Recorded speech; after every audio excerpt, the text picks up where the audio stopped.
കത്തോലിക്ക സഭാ പരമാധ്യക്ഷൻ ഫ്രാൻസിസ് മാർപ്പാപ്പ കാലം ചെയ്തു. അന്ത്യം ഇന്ത്യൻ സമയം രാവിലെ 11:05 വത്തിക്കാനിൽ. വിയോഗം 88-ാം വയസ്സിൽ പോപ്പ് ഫ്രാൻസിസ് ആധുനിക കാലത്ത് യൂറോപ്പിന് പുറത്തുനിന്നുള്ള ആദ്യ മാർപ്പാപ്പ.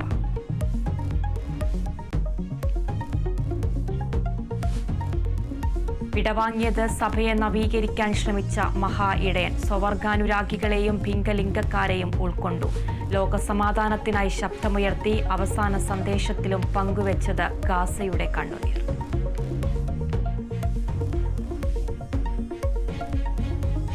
ഫ്രാൻസിസ് മാർപ്പാപ്പയെ അനുസ്മരിച്ച് ലോകം. കാരുണ്യത്തിന്റെ വിനയത്തിന്റെയും ദീപസ്തംഭമായി മാർപ്പാപ്പയെ ലോകം ഓർമ്മിക്കുമെന്ന് പ്രധാനമന്ത്രി.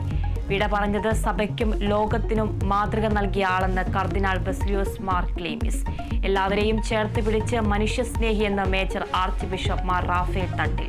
നിയോഗം ഭംഗിയായി പൂർത്തിയാക്കിയെന്ന് ആർച്ച് ബിഷപ്പ് തോമസ് ജെന്നറ്റോ.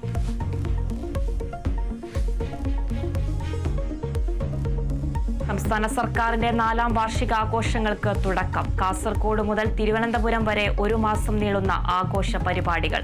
കേരളത്തിന്റെ അതിജീവനം ലോകം നോക്കിക്കണ്ടെന്ന് മുഖ്യമന്ത്രി പിണറായി വിജയൻ. പ്രതിസന്ധികളിൽ കേന്ദ്രം സഹായിച്ചില്ലെന്ന് രൂക്ഷ വിമർശനം.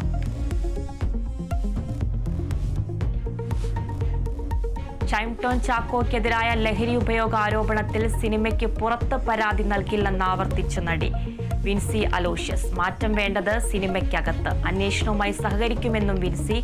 ആഭ്യന്തര പരാതി സമിതിക്ക് മൊഴി നൽകി നടി. ഗുണ്ടകളെ കണ്ട് ഓടിയെന്ന ഷൈൻ ടോമിന്റെ മൊഴി വിശ്വാസത്തിലെടുക്കാനായിട്ടില്ലെന്ന് കൊച്ചി സിറ്റി പോലീസ് കമ്മീഷണർ. ലഹരിക്കേസിൽ നടൻ ഷൈൻ ടോമിനെ ആവശ്യമെങ്കിൽ വീണ്ടും ചോദ്യം ചെയ്യുമെന്ന് പുട്ട വിമലാദിത്യ. നടി വിൻസിയുടെ പരാതിയിൽ ഷൈൻ ടോൺ ചാക്കോയ്ക്കെതിരെ ഫിലിം ചേംബർ നടപടി ഉടനില്ല.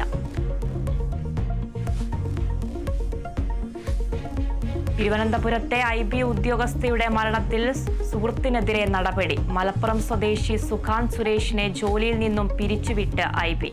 നടപടി സുഖാന്ത് കേസിൽ പ്രതിയായതിനു പിന്നാലെ. ഒളിവിലുള്ള സുഖാന്തിനെയും ഇനിയും കണ്ടെത്താനാകാതെ പോലീസ്.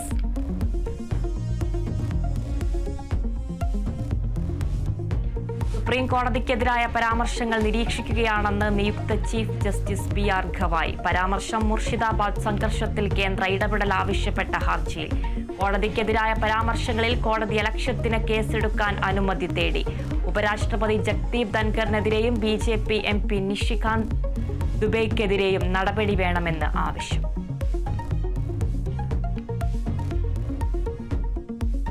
തിരുവനന്തപുരം അമ്പലമുക്ക് വിനീത കൊലപാതകത്തിൽ ശിക്ഷാവിധി വ്യാഴാഴ്ച പ്രഖ്യാപിക്കും. കൊടും കുറ്റവാളിക്ക് വധശിക്ഷ നൽകണമെന്ന് പ്രോസിക്യൂഷൻ.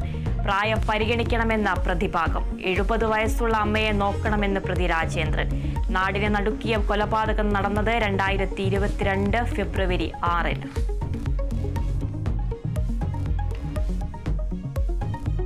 സ്വർണ്ണവില സർവകാല റെക്കോർഡിൽ. സ്വർണത്തിന് 760 രൂപ വർദ്ധിച്ച് 72,120 രൂപയായി. ചരിത്രത്തിലാദ്യമായി ഗ്രാമിന് വില 9,000 കടന്നു.